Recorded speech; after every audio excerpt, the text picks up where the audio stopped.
ibadah online bagi jemaat GMI Emmaus Palembang. Yang pertama, pada prinsipnya ibadah online harus dilakukan sama seperti melakukan ibadah di gereja.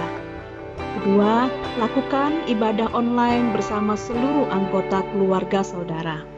Ketiga, lakukan persiapan diri selayaknya saudara akan pergi ke gereja, berpakaian yang rapi untuk berjumpa dengan Tuhan dalam ibadah online. 4. Ikutilah seluruh liturgi ibadah yang diarahkan oleh pemimpin ibadah seperti bernyanyi, berdoa, membaca Alkitab, dan sebagainya. 5.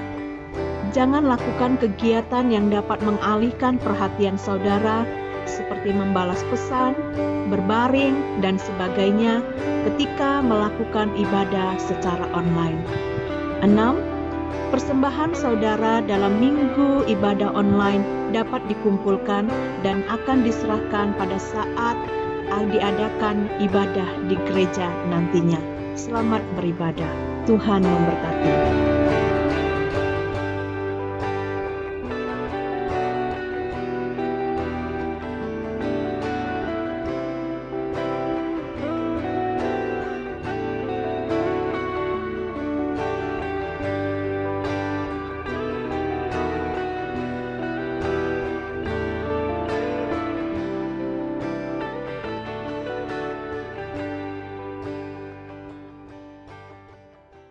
Shalom, selamat pagi Bapak Ibu yang terkasih dalam Tuhan. Kita akan segera mulai ibadah online kita pada pagi hari ini. Mari kita ambil sikap doa, kita masuk dalam saat teduh. Adalah baik untuk menyanyikan syukur kepada Tuhan dan untuk menyanyikan mazmur bagi nama-Mu yang maha tinggi. Kita angkat pujian bersama, Hosana puji Tuhan.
Kita masuk ke dalam doa.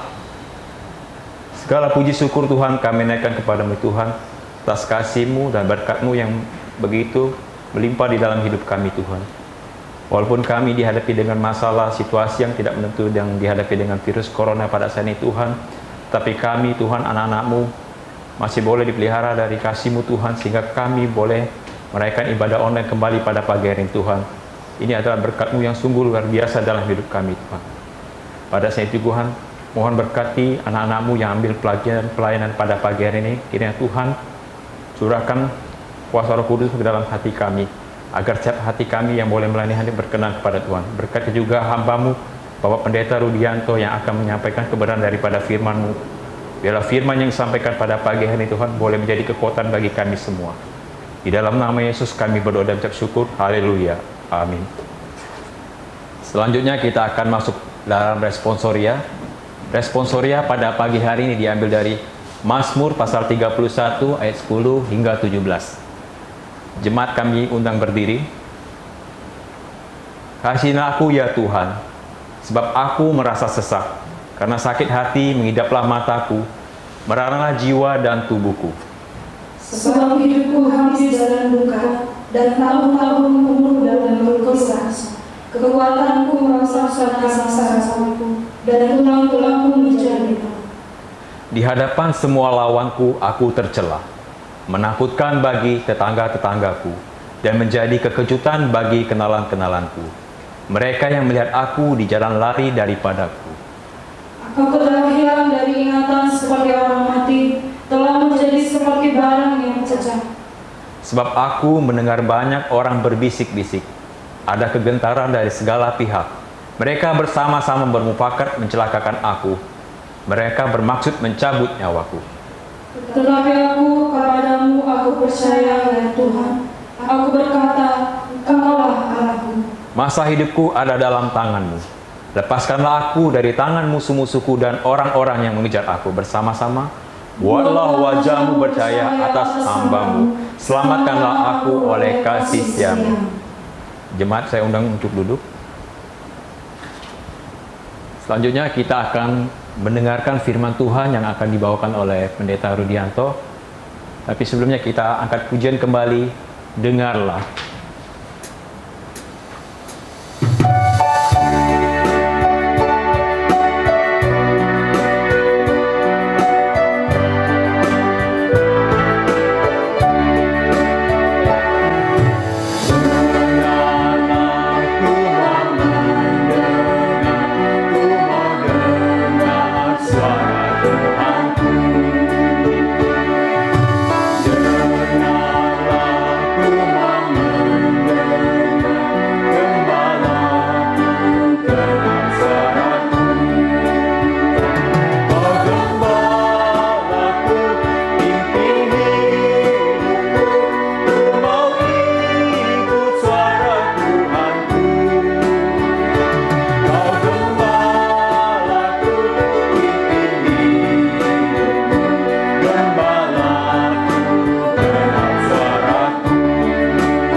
Bapak, Ibu, dan Saudara, mari kita sebelum mendengar firman Tuhan, kita berdoa terlebih dahulu. Tuhan Yesus yang baik, kami mau mendengar suara-Mu. Biar senantiasa Tuhan memberikan kebijaksanaan terhadap hamba-Mu. Dan kami yang boleh mendengar, Tuhan ajar kami, untuk kami memahami apa isi kebenaran firman Tuhan. Berbicaralah ya Tuhan, kami semua siap untuk mendengarkan. Demi Yesus Kristus Tuhan kami berdoa. Amin. Selamat pagi bagi kita semua. Mari kita membaca Alkitab sebagai landasan kita untuk mendengarkan firman Tuhan hari ini.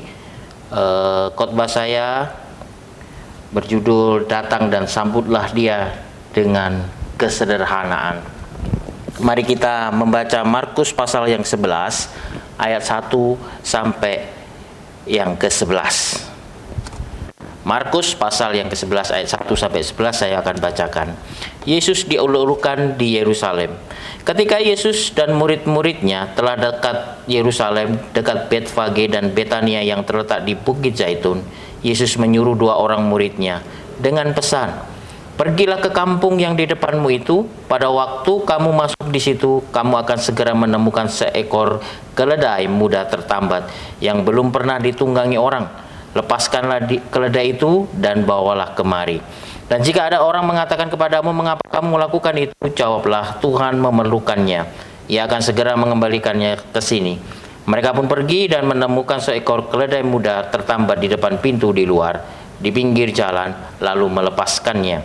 Dan beberapa orang yang ada di situ berkata kepada mereka, "Apa maksudmu? Apa maksudnya kamu melepaskan keledai itu?" Lalu mereka menjawab seperti yang sudah dikatakan Yesus. Maka orang-orang itu membiarkan mereka. Lalu mereka membawa keledai itu kepada Yesus dan mengalasinya dengan pakaian mereka. Kemudian Yesus naik ke atasnya. Banyak orang yang menghamparkan pakaiannya di jalan. Ada pula yang menyebarkan ranting-ranting hijau yang mereka ambil dari ladang. Orang-orang yang berjalan di depan dan mereka mengikuti dari belakang berseru, "Hosana, diberkatilah Dia yang datang dalam nama Tuhan. Diberkatilah kerajaan yang datang, kerajaan Bapa kita Daud. Hosana di tempat yang maha tinggi." Sesampainya di Yerusalem, ia masuk ke bait Allah.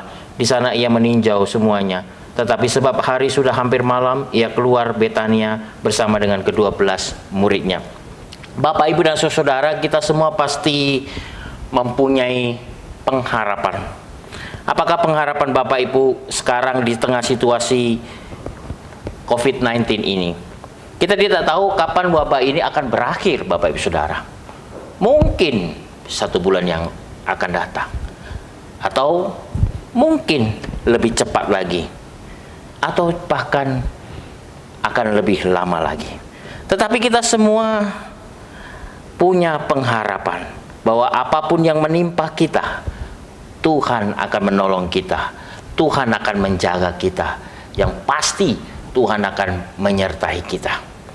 Bapak, Ibu, dan saudara-saudara, situasi ini tidak sesuai yang mungkin saya dan Bapak, Ibu, dan saudara harapkan. Bayangkan Bapak, Ibu, dan saudara, kita semua punya agenda. Agenda-agenda hidup kita tidak jalan. Program-program terhenti mendadak. Saya yakin Bapak, Ibu, dan saudara mengalami hal yang sama. Banyak pekerjaan Bapak, Ibu, dan saudara-saudara mengalami kendala karena peristiwa ini. Banyak yang merencanakan liburan, tetapi gagal. Dari pernikahan sampai kematian. Dan ketika sakit, harus Bapak, Ibu, saudara menyesuaikan situasi ini. Orang tidak dapat hadir karena kita terpaksa mengikuti aturan pemerintah, yaitu tidak boleh kumpul atau mengerahkan banyak massa. Kita tentunya pasti kecewa. Bapak, Ibu, dan saudara-saudara pasti kecewa. Kita pasti sedih. Yang suka Bapak, Ibu, saudara ke mall pasti galau sekarang. Yang suka ke tempat hiburan juga akan mengalami kesedihan. Itu juga terhadap bagaimana cara kita nanti, Bapak, Ibu, saudara, sebentar lagi akan menyambut Paskah. Kita dipaksa, Bapak, Ibu, saudara, untuk ikut aturan. Kita dipaksa untuk sederhana, yang tentunya banyak orang sekarang tidak senang melihatnya. Senang atau tidak senang, Bapak, Ibu, saudara, itu harus kita jalani. Peristiwa ini memaksa kita untuk benar-benar datang kepada Yesus dengan penuh kesederhanaan. Karena Tuhan kita adalah Tuhan yang sederhana. Bapak, Ibu, dan saudara, Minggu Palma Dikatakan di situ, Yesus datang mengendarai seekor keledai. Jadi pada waktu itu harapan orang Israel ketika Yesus datang ke Yerusalem adalah pemulihan bangsa Israel. Negeri yang sudah tidak ada raja akan ada raja, yaitu Sang Mesias. Seperti yang telah dinubuatkan oleh kitab para nabi. Itu harapan bangsa Israel. Orang-orang Israel mengharapkan Yesus sebagai Mesias secara politik, yaitu Mesias yang akan memerintah dan memulihkan bangsa ini, bangsa Israel. Mesias dianggap dapat memulihkan negeri Israel secara ekonomi, yaitu Mesias yang akan mendatangkan kemakmuran, Mesias yang dapat mendatangkan kekayaan, Mesias yang dapat mendatangkan kejayaan. Dalam Markus 11 ini kita melihat bagaimana mereka bereaksi akan kedatangan Tuhan Yesus. Maka tak heran perjalanan di Yerusalem adalah perjalanan di mana dengan gembira ria semua bangsa Israel menyerukan Hosana, Hosana, Hosana. Diberkatilah dia yang datang dalam nama Tuhan. Hosana yang di tempat yang maha tinggi. Bapak Ibu dan Saudara, ungkapan ini adalah ungkapan pengharapan akan Mesias sebagai seorang raja di dunia ini yang memerintah secara politik. Lalu bagaimana Yesus menyingkapi pengharapan bangsa Israel? Apa yang Yesus lakukan terhadap mereka? Mari kita lihat bersama apa yang Yesus lakukan. Yang pertama kita lihat Yesus menunggangi seekor keledai muda. Di ayat 2 dan 3. Ia naik ke atas punggung seekor keledai, binatang hina dan jelek rupa. Orang yang mengendarai seekor keledai dianggap orang yang najis, Bapak Ibu Saudara. Pada waktu itu, orang yang berdosa. Keledai ini juga adalah keledai pinjaman. Kita tahu bahwa pada saat Kristus lahir di kandang, itu kandang pinjaman. Kristus pada saat pergi ke laut, itu juga perahu pinjaman. Pada saat ia makan perjamuan Paskah di dalam sebuah ruangan, itu juga pinjaman. Bahkan pada saat dia mati dan dikuburkan dalam sebuah makam, itu juga pinjaman. Dan di sini Bapak Ibu Saudara, menariknya, ia menunggangi seekor keledai, juga pinjaman dari orang. Menarik bukan? Saya rasa ini bukan kebetulan Bapak Ibu Saudara. Apa yang Tuhan pesankan kepada orang-orang Israel, kepada dunia sekarang ini adalah sebuah kesederhanaan. Ia datang bukan sebagai raja secara politik, ekonomi yang akan memulihkan bangsa Israel. Ia datang sebagai raja yang akan memulihkan secara rohani. Yesus datang dengan penuh kesederhanaan untuk menyelamatkan manusia dari dosa. Pesan yang ingin disampaikan oleh Yesus kepada bangsa Israel dan kepada kita semua adalah Yesus bukan datang untuk memulihkan manusia secara politik, ekonomi, kesehatan, dan sebagainya. Tetapi Yesus datang untuk memulihkan saya dan saudara secara rohani. Ia memulihkan kita dari dosa. Ia mau menyelamatkan manusia dari jurang kematian. Banyak orang salah Bapak Saudara melihat kedatangan Yesus pada waktu itu. Saya yakin juga banyak di antara kita salah mengerti siapa Yesus. Maka sebagian orang akan mengira jika ia perlu, Yesus datang untuk menyembuhkan. Tuhan Yesus akan menyembuhkan. Jika ia perlu berkat, Yesus akan memberi berkatnya. Kita datang hanya ingin penyembuhannya. Kita datang hanya ingin berkat-berkatnya. Pengharapan semacam itu adalah keliru, Bapak Saudara. Yesus datang bukan sebagai Tuhan yang demikian. Ia lebih dari sekedar penyembuh dan pemberi berkat. Tetapi Yesus datang untuk menyelamatkan jiwamu, memulihkan hidupmu, menyelamatkanmu dari dosa yang membawamu kepada sebuah kematian yang kekal. Inilah yang sering dipahami, Bapak Saudara. Seperti cerita Yesus datang ke Yerusalem. Yang kedua, Bapak Saudara, peristiwa ini juga membawa kepada kita kepada pemulihan rohani. Bagaimana kita dibawa kepada sebuah kesederhanaan. Kesederhanaan diri dalam menyambut Tuhan. Bapak, Ibu, dan Saudara, banyak orang salah melihat kedatangan Tuhan Yesus pada waktu itu. Saya yakin juga banyak kita salah mengerti siapa Yesus. Maka sebagian orang mengira jika ia perlu Yesus datang untuk menyembuhkan, dalam pikirannya dia pasti Yesus akan menyembuhkan. Jika ia perlu berkat, dalam pikirannya Yesus akan memberi berkat-berkatnya. Pengharapan semacam itu adalah keliru, Bapak, Ibu, dan Saudara. Yesus datang bukan sebagai Tuhan yang demikian.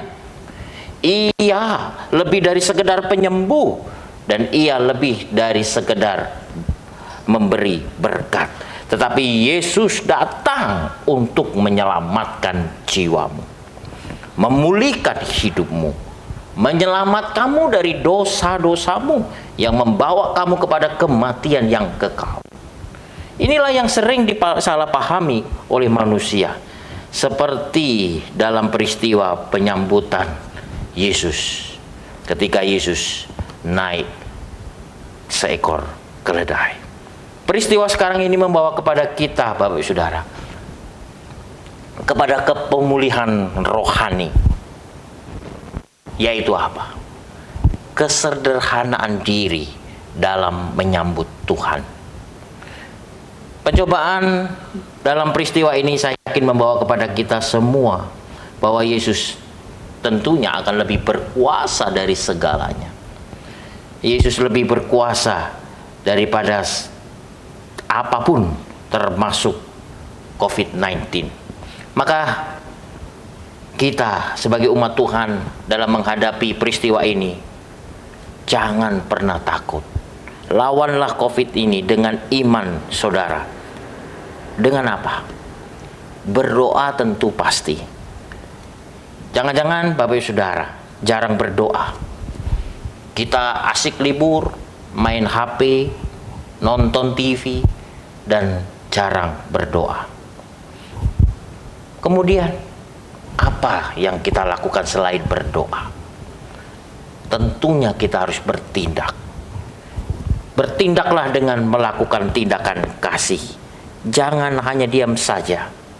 Mari kita bantu saudara-saudara kita yang kurang saat ini. Mereka yang saat ini membutuhkan, yang sangat-sangat membutuhkan. Karena situasi ini membuat begitu beban mereka semakin hari semakin berat. Mungkin saudara bisa mengambil bagian yang terkecil, menolong mereka. Mungkin saudara di jalan membagikan mereka masker. Kita tahu banyak orang yang tidak sadar akan kesehatan sekarang ini. Saudara bisa memulai hal yang paling sedikit. Mungkin saudara bisa membangun sebuah tempat untuk cuci tangan dan sebagainya. Lakukanlah. Sebab itu adalah cara kita untuk menyambut kedatangan Tuhan. Meskipun cara itu cukup sederhana. Cara itulah yang sebenarnya dikehendaki oleh Tuhan. Milikilah iman yang sesederhana itu. Karena saat inilah iman yang penuh kesederhanaan dan kerendahan hati yang dikehendaki oleh Tuhan. Bukan sebuah iman yang begitu rumit, yang tidak dimengerti oleh orang lain. Bukan iman yang selalu mempertahankan segala sesuatu. Saat Saat ini kita sedang berbicara tentang perjamuan kudus. Bagaimana kita menyambut Paskah dengan perjamuan kudus? Apakah sah atau tidak sah dengan secara online? Mari Bapak Ibu Saudara, kita sambut kedatangannya dengan penuh kesederhanaan. Saat ini pakai iman kita yang sangat sederhana ini. Saat ini tidak perlu mendebatkan persoalan-persoalan pengajaran, doktrin dan sebagainya. Termasuk persoalan ibadah. Ibadah adalah bukan hanya selebrasi yang indah dan yang menggelegar yang rutin kita lakukan. Meskipun pada peristiwa ini seringkali kita merindukan bahwa kita bisa berbakti di gedung gereja. Itu tidak dapat kita pungkiri bersama. Saatnya situasi ini kita pakai untuk memuliakan dan meninggikan nama Tuhan dengan melayani sesama. Karena inilah juga memuji dan memuliakan nama Tuhan. Yesus datang ke Yerusalem menunggangi seekor keledai dengan penyambutan bak seorang raja. Namun Yesus justru datang dengan penuh kesederhanaan. Ia tidak datang selayaknya sebagai raja dunia yang penuh dengan kemegahan, kemewahan. Yesus datang menunjukkan kerendahan hatinya kepada semua orang yang menyambutnya. Kita bisa tahu, dan ini digambarkan dalam bagaimana Yesus menggunakan berbagai atribut-atributnya. Apa yang dipakai oleh Yesus semua menggambarkan kesederhanaan. Peristiwa ini juga mengingatkan kepada kita sekarang bahwa memuji Tuhan, mengagungkan namanya dan memuliakan namanya tidak hanya dipakai oleh liturgi gereja atau tembok-tembok gereja. Saat kapan harus memuji Tuhan? Saat kapan harus bersorak kepada Tuhan? Itu semua tidak dibatasi dalam situasi sekarang. Dengan penuh kesederhanaan kita dapat memuji nama Tuhan setiap saat. Bukan hanya dengan perkataan kita saja, tetapi dengan tindakan kita. Dengan penuh kesederhanaan kita dapat memuji Allah. Namun Tuhan tetap kita sambut sebagai seorang raja yang agung. Ia tetap kita tinggikan. Dan kita tetap teriakkan Hosana, Hosana, Hosana di tempat yang maha tinggi. Walaupun kita tidak melakukan dengan cara yang seperti biasa kita lakukan, tetapi dengan cara yang sederhana. Kalau kita benar-benar perhatikan Bapak Ibu Saudara, Kristus akan selalu dikenang karena kesederhanaannya. Ini mengajarkan kepada kita semua supaya kita tidak memikirkan hal-hal yang tinggi, tetapi untuk menempatkan diri kita dalam kedudukan yang rendah. Kita harus memiliki kerendahan hati. Hati sebagai hamba. Hati seperti Yesus. Ketika saya membayangkan diri saya, Bapak Saudara, dalam peristiwa COVID-19 ini, saya sebagai korban. Saya merasa bahwa saya ini kecil sekali, Bapak Saudara. Saya tidak punya apa-apa yang saya banggakan. Saya sungguh tak berdaya. Ketika ada korban COVID-19, keluarga hanya bisa melihat saudaranya terakhir kali pada saat dia dibawa dalam rumah sakit untuk diobati. Selanjutnya Bapak Saudara, ketika ajal menjemput, tak satu pun diizinkan untuk melihat jasadnya untuk terakhir kalinya. Mereka hanya bisa melihat gundukan tanah korban COVID-19. Itulah perjumpaan dan sekaligus yang terakhir bagi mereka. Bapak Ibu Saudara, begitu tragisnya. Saya bayangkan saya berada di posisi yang demikian. Betapa kecilnya saya. Betapa saya tidak berdaya apa-apa kalau sebuah peristiwa ini diizinkan oleh Tuhan. Saya tidak membawa apa-apa. Namun saya harus mempersembahkan apa yang saya sekarang miliki untuk Tuhan dan sesama saya. Saya yakin dengan cara demikian, saya bisa memuji, saya bisa meninggikan, dan saya bisa memuliakan nama Tuhan.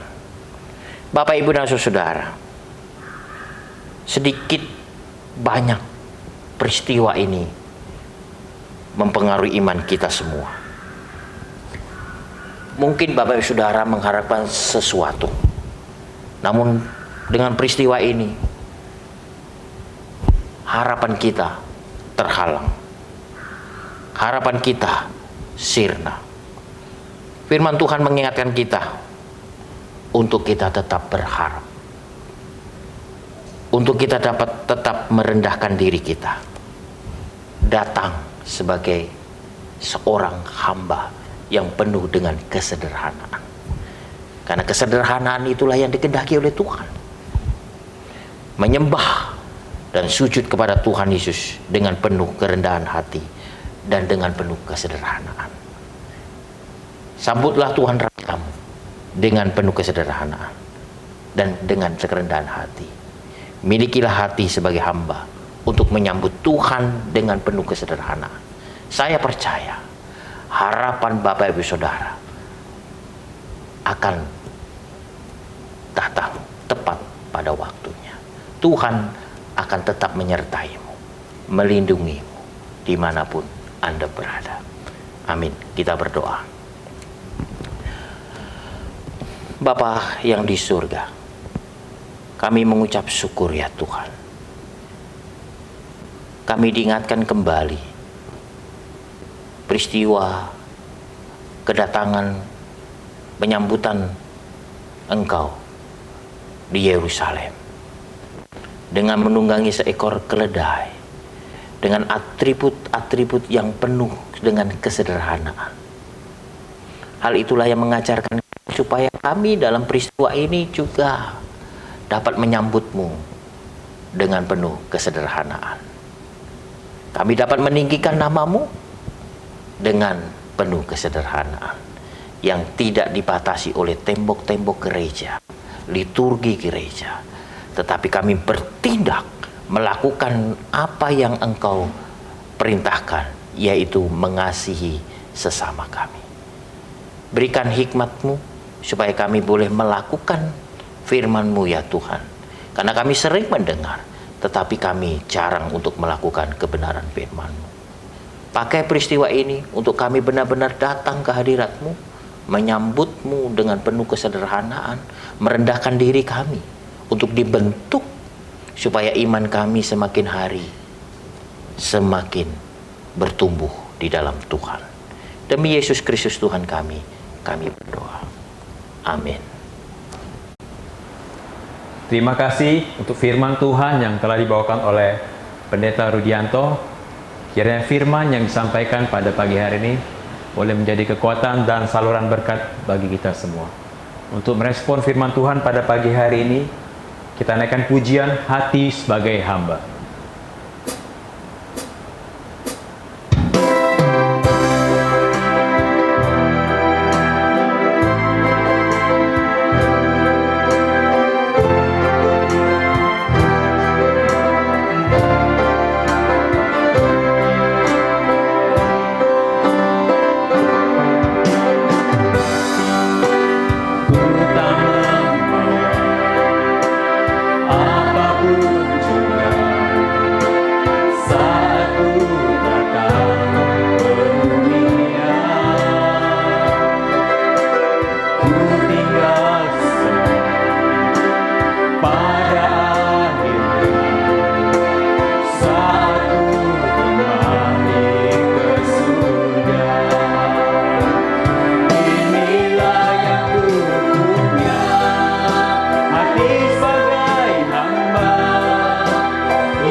setia padamu Bapa, kemana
akan mengakhiri ibadah kita pada pagi hari ini dengan doa Bapa kami, doksologi, doa berkat oleh Pendeta Rudianto, dan pujian. Amin.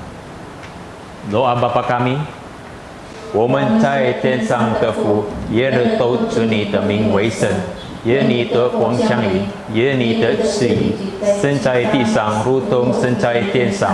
我们日用的饮食，今日赐给我们，免我们的债，如同我们免了人的债，不叫我们以前审判，救我们脱离凶恶。因为国度、权柄、荣耀，全是你的，直到永远。阿门。Puji Allah Bapa Putra, puji Allah Roh Kudus, ketiganya yang esa. Oh selamat sumber berkah. Amin. Bapak, Ibu, dan Saudara, mari kita arahkan hati dan pikiran kita untuk menerima berkat Tuhan. Anugerah dan damai sejahtera daripada Tuhan kita Yesus Kristus, kasih sayang Allah Bapa, serta persekutuan dengan Roh Kudus, kiranya memberkatimu, melindungimu, serta menyertaimu, mulai sejak saat ini, besok, dan sampai selama-lamanya. Amin. Amin. Amin. Amin.